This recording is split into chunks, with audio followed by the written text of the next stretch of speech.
No último episódio, você viu o quanto é importante conhecer as taxas de juros, juros compostos, juros nominais e juros reais. Agora, hoje, a gente vai falar sobre quais os melhores investimentos na renda fixa. Onde você pode aplicar na renda fixa? Risco de crédito, risco do governo. A gente vai continuar conversando com o Marcelo Schmidt, que é o gestor de renda fixa da Vivest, assim que o Lucas rodar essa vinheta.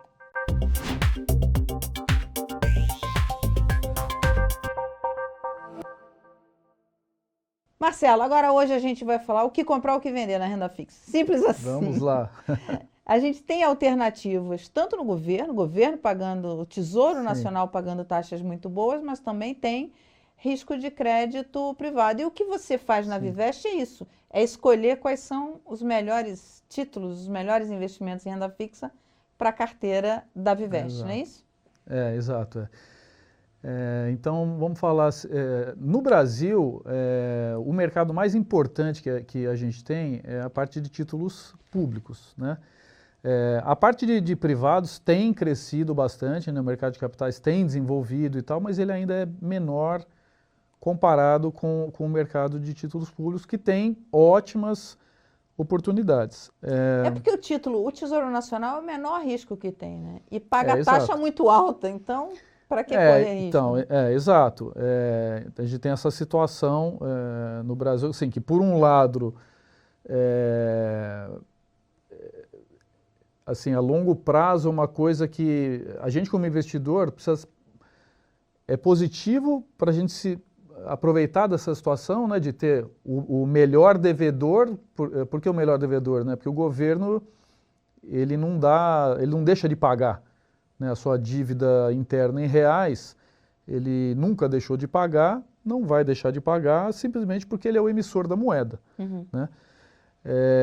Então é considerado até na teoria econômica de finanças tal o título sem risco. Então, naturalmente, os investimentos vão estar mais concentrados nesse tipo de instrumento, né? E aí, falando da parte de títulos públicos, o que os investidores, as alternativas, né, que tem, é assim, você está num perfil, uma característica bem mais conservadora, que fundos de juros de curto prazo, né, fundos DI, que agora estão num momento muito bom, mas há pouquíssimo tempo atrás, há 1, 2 anos atrás, ali durante a pandemia, estava num momento muito ruim, que o juro estava 2% com a inflação alta. Agora a inflação está até um pouco melhor e o juro está bem mais alto, então agora ficou interessante. Então por que eu estou falando isso? Tá no investimento conservador, às vezes pode ser bom, mas às vezes fica ruim. Então assim, ele não é bom o tempo inteiro, né? Então Uhum. os investidores estão sempre olhando para isso para decidir para onde se É porque mexer. o investimento conservador é aquele que vai ter a taxa mais baixa. Quer dizer, mesmo o governo estando, o Tesouro estando pagando taxas altas hoje, no mercado de crédito privado você vai encontrar taxas mais altas do que Tem as taxas pagas mais do altas. Tesouro Nacional. O que, porque Sim, embutem, em tese, embutem um risco maior do que o Tesouro Nacional. sim, é verdade. Antes de eu entrar no crédito privado, deixa eu só falar um pouquinho mais do público, porque assim, quando as pessoas, a gente fala da renda fixa, tem né, um assunto que sempre vem na conversa, fala, bom, mas e a renda fixa? Ela é fixa ou ela não é fixa? Ah, apliquei num fundo lá que era renda fixa, mas aí deu negativo. Ah, então estava com problema, o que aconteceu? Então, assim, um ponto fundamental. O título de renda fixa, o rendimento ele é fixo? Sim. Sim ou não? Sim. Mas desde que a pessoa siga com este título até o vencimento dele. Então, o investidor veio e comprou um título. Porque esse título tem um preço no mercado, Um né? título, vamos falar do pré-fixado, né? Sem correção de inflação, o simples, um título pré-fixado que o Tesouro vendeu para o mercado há 2 anos atrás com taxa de 10%. Por um ano, vamos supor. Então a pessoa comprou, ela já está, o valor no final já está definido. Vai ser o que você colocou mais 10%. Então é fixo? É fixo. Se você for de hoje até a data do vencimento. Aí aonde que começa a confusão? Onde é que a coisa começa a chacoalhar? É que é normal a pessoa precisar de dinheiro no meio do caminho, né? Se você precisar no meio do caminho, aí você vai precisar vender o título. Aí a que preço você vai vender o título? Provavelmente não vai ser a condição de mercado não vai estar igual no dia que você comprou. Pode estar melhor, pode estar pior. Então, assim, o juro de mercado, aí ele oscila, né?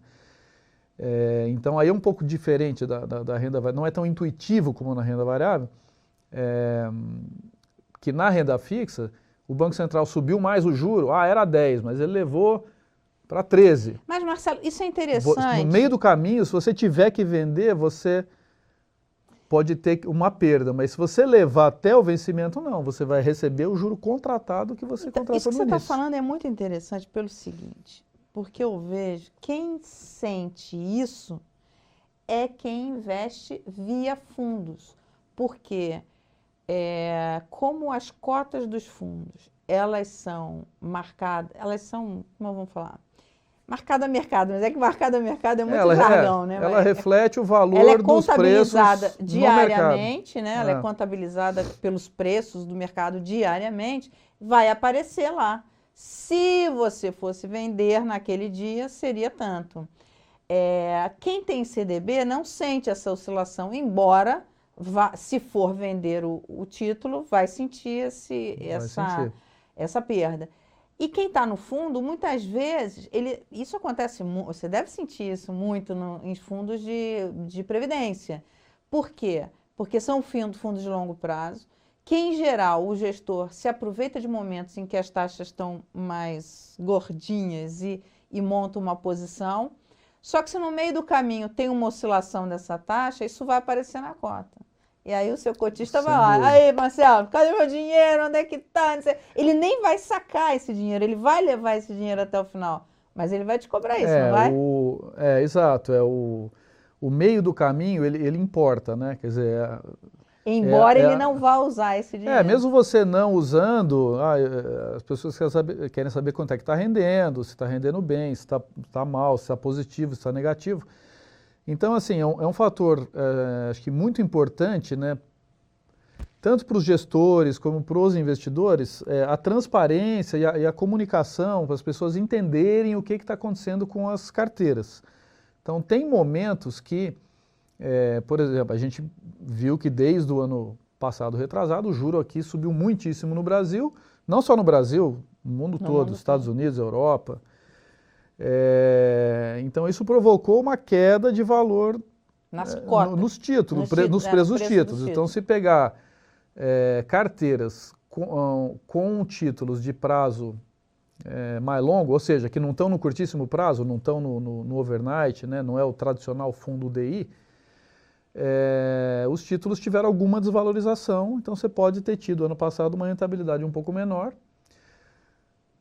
Só que passando o tempo, essa rentabilidade ela vai voltar. Que é o que está acontecendo agora. Que agora está acontecendo esse ano. Porque a curva de juros está caindo, quem tem esses papéis está sentindo uma valorização. Está sentindo uma valorização, exato. E aí até falando em renda fixa esse ano, que nós estamos quase no meio do ano e está um início de ano bem positivo para a renda fixa no Brasil, pela perspectiva de começar a cair a taxa Selic do governo, né? Está todo esse debate que está na imprensa o tempo todo, pressão política, cai, não cai e tal.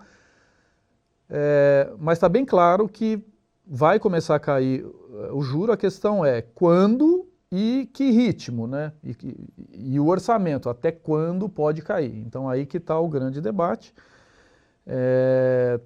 Hoje está se acreditando que é entre agosto ou a reunião de setembro, deve começar a cair. A inflação, que é o grande, né, balizador aí para... Por que o juro está alto? Para combater a inflação. Se a inflação está se mostrando melhor, né, está no caminho em direção à meta, é isso que o Banco Central quer ver a inflação indo em direção à meta. Se ele estiver confortável que está indo em direção à meta, ele pode começar a reduzir o juro, porque ele não vai esperar a inflação chegar em 3, com o juro em 13, que aí vocês têm 10% de juro real, seria uma coisa absurda, né? Então ele vai pilotando isso à medida que o segundo semestre, né, vê que a inflação está indo em direção ao nível indicado pelo próprio governo, que é o próprio governo que determina qual é o nível de inflação que o Banco Central tem que perseguir, né? Ele vai começar a reduzir a taxa. Então, o mercado já está refletindo isso em boa parte, mas quando ele começar a cair, provavelmente as taxas de mercado vão cair ainda mais. Ou seja, as pessoas que quiserem aproveitar esse momento para travar taxas ainda é um bom momento. Eu acredito que eu acredito que é um bom momento, sim, ainda é um bom momento. A carteira de vocês, ela tá longa, enfim, com pré-fixados, com títulos indexados à inflação? As nossas carteiras, né, de renda fixa, na Fundação nós temos muitos planos de previdência, né, são mais de 30, tem características diferentes, mas assim, no geral, elas têm títulos de prazo mais longo, né? Agora, quando eu falo longo, o que é longo? Assim, no Brasil, o Tesouro Nacional ele vende títulos de até quase 40 anos. O mais longo hoje é 2060. Então, que na nossa avaliação, na Vivest, para a economia brasileira, né, a situação fiscal e de inflação do país, é um prazo exageradamente longo. Então, a gente não gosta dessa parte longuíssima da curva, vamos dizer. Uhum. E por quê? Porque quando tem uma crise, esses títulos têm uma desvalorização brutal. Comparável à Bolsa de Valores. Uhum. Então, assim, né, os investidores, os participantes, acho que não tem necessidade de correr esse tipo de risco, mesmo porque se a gente encurtar o horizonte e for para um título, vamos dizer, de 10 anos, você consegue uma taxa muito boa e pouquíssima coisa menor do que a longuíssima. Então, não compensa. O risco não compensa você ir num prazo tão longo. Se for num prazo ali até 10 anos, você já tem taxas excelentes com um risco bem menor. Então, a gente trabalha mais nesse horizonte, na Fundação, de até 10 anos. Não tudo em 10 anos, tem uma composição, né, de até lá, né? Agora, a gente sempre... Isso varia ao longo do tempo com a análise de cenário que a gente faz na Fundação. Então, esses últimos 2 anos, né, a perspectiva de alta de juros, que a gente sabe que é um mercado mais difícil para a renda fixa, a gente teve uma atitude mais conservadora na Fundação e, ao longo desse tempo, comprar títulos de prazo mais curto, para ficar mais conservador, mais defensivo, né? Agora que o ciclo está começando a virar, a gente já está estudando começar a alongar de novo. E comprar títulos privados? Risco de crédito? Privados. Hoje, o mercado, o nível de prêmio está bem mais interessante do que há 2, 3 anos atrás. Só que o risco também está maior, né?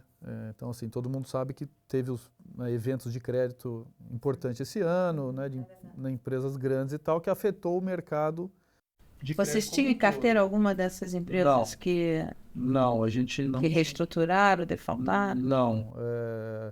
A nossa carteira de crédito ela é pequena na Fundação e muito conservadora, bastante conservadora. Então, esses nomes mais comuns que estão na empresa, a gente não tinha nada na Fundação. Então você tem um time de análise de crédito bom, hein? Porque que a gente tem um perfil... pouca gente escapou, porque eram nomes acima de qualquer suspeito. Um perfil conservador. E assim, antes dessa mudança, né, no mercado de crédito, que eu disse que assim, agora as taxas são mais interessantes. Então, por que a gente estava tão fora também? Então, isso é importante dizer. Até antes da pandemia,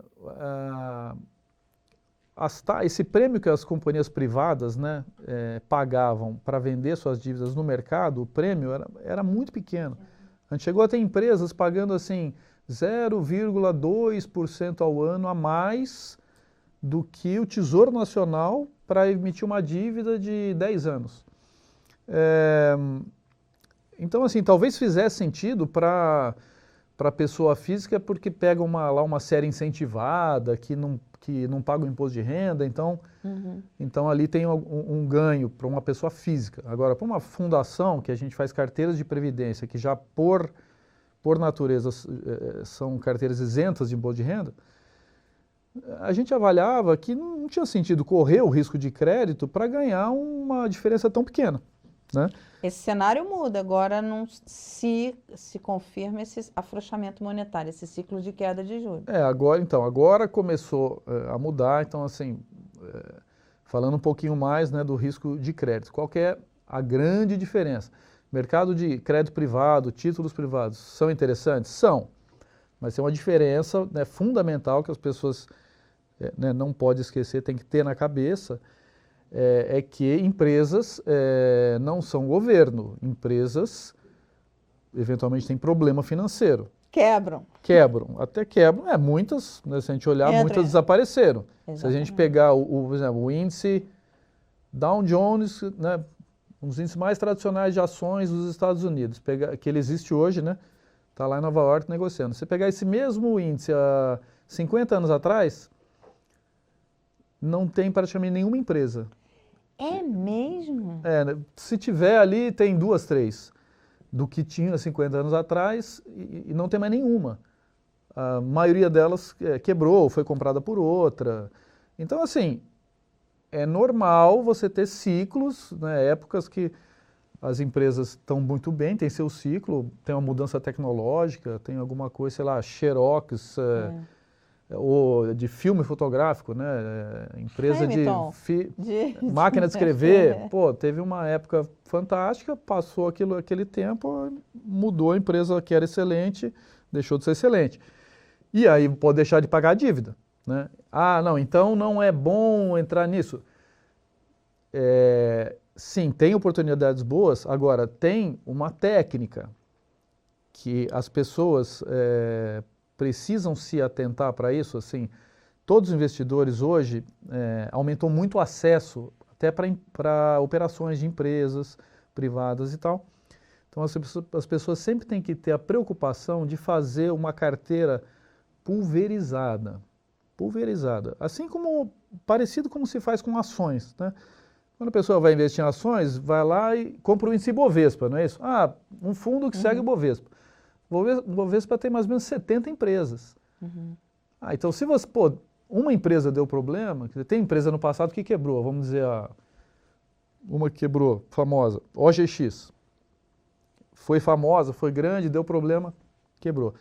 Mas se você estava investido na cesta do Bovespa, você teve problema numa pequena parcela. Então, é a diversificação. A mesma coisa vale, então, para o crédito privado. Tem um ganho a mais, que você mencionou? Tem. Mas a gente tem que se preocupar de você não estar tão exposto aos nomes individuais. Né? Então, fazer uma carteira pulverizada. E vocês estão aumentando a parcela de crédito privado da carteira de vocês? É a minha primeira pergunta. E a segunda é, pulverizada quanto, né? Quantos nomes é interessante diversificar o risco na carteira?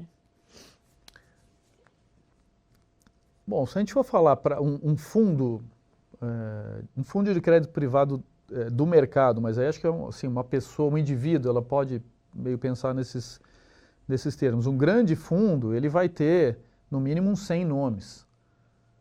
Para ter lá, cada um tenha 1% do fundo. Deu problema em uma, perdi 1% daquele pedaço. Então, passa bem desapercebido. Agora, uma pessoa física que vai comprar algumas coisas, não vai comprar 100 nomes, né? Mas se ela digamos que ela vai separar lá, eu vou separar 20% do meu patrimônio e vou lá comprar em debêntures. Poxa, então esse 20% que você vai pôr lá, tenta dividir em 10 nomes, pelo menos. Vocês, na carteira de vocês... E vai fazendo aos poucos, né? Você não vai também... Aí tem essa questão, porque você vai conseguir... semana que vem eu quero comprar tudo. Não, você vai comprando à medida que aparecem boas operações, boas empresas. Né? E na carteira de vocês têm quantos nomes em crédito privado? A gente tem mais o crédito privado do lado financeiro, de bancos e né, grandes bancos CDB, e tal. Da parte corporativa, eu não sei te dizer o número de nomes, mas o patrimônio total da fundação não chega a 5%. Em crédito corporativo? É uma participação pequena. Pequena e a gente acompanha o mercado, né, estamos sempre estudando operações, tal, mas a gente é bem seletivo e hoje está mais interessante pelos prêmios estarem maiores, mas a gente não pretende aumentar muito. Deve continuar concentrado ali no governo. Continua por enquanto, bem até seletivo. Porque o Tesouro ainda está pagando muito bem, né? Exato, Embora tenha reduzido um pouco a taxa, a curva futuro reduziu um pouco e tal, mas os títulos do Tesouro ainda têm uma taxa muito tem uma taxa gorda, né? Tem uma taxa alta, uma taxa boa. E aí a perspectiva, se realmente a expectativa do mercado é que a inflação continue caindo, né, até o final do ano abaixo de 5,5%, indo para 4% no ano que vem, e os juros começando a cair, indo num nível mais baixo, mais perto de 10%, alguma coisa assim, vai ser favorável para todos os ativos no mercado. Não só a renda fixa, mas favorece todas as classes de ativos no mercado, seja ações, seja fundos imobiliários. Porque o juro ele é o principal preço da economia. Ele é a base de tudo. Quer dizer, toda avaliação, né, de investimento, seja financeiro no mercado ou mesmo de empresa, projetos e tal, todo fluxo é descontado, né, trazido a valor presente pelo juro, né? Então, você reduzir o juro, você sobe o valor. Ele baliza tudo, né? Baliza tudo.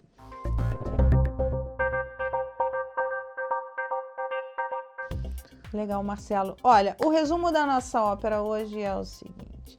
Você que sofreu naquele momento que os juros estavam subindo e você vendo as cotas negativas, prepara, porque você já deve estar ficando bem feliz e talvez fique mais feliz ainda, porque no ciclo de queda das taxas básicas, esses papéis, esses títulos que estão no mercado, que estão na sua carteira, que englobam aí uma gorda taxa de juros, tendem a se valorizar, não é isso, Marcelo? Exatamente. Então, prepara que você vai ter dias que você vai para comemorar bastante. E a economia entrando de fato nesse ciclo de afrouxamento monetário, você vai ver um pouquinho de diversificação para o risco privado. Mas, por enquanto, o Tesouro Nacional ainda está pagando taxas muito gordas. Eu sou a Mara Luque, você está no My News Vida e Previdência. E se você tiver dúvida, manda pra gente. Obrigada pela companhia, até a próxima. Gostou desse assunto? Olha, tem mais na playlist da Vivest. Vai lá, confere.